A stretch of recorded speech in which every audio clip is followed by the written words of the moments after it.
Goed, jy's in jou 40's. Jy het besef, jy moet begin geld wegsit vir jou ou dag. Maar jou salaris is te klein en jy moet iewers te ekstra geld maak. Maar jy weet nie waar nie. En jy begin paniekerig raak.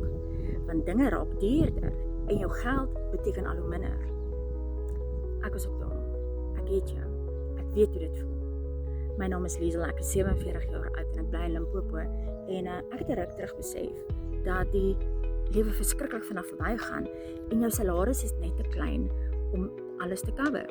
En natuurlik, die lewe is te kort om te sit en worry elke einde van die maand. Nou maak ek geld van my foon af op my eie besigheid. Nou as jy ook belangstel om jou eie besigheid te begin, terwyl jy werk, terwyl jy ander goed doen, kontak my.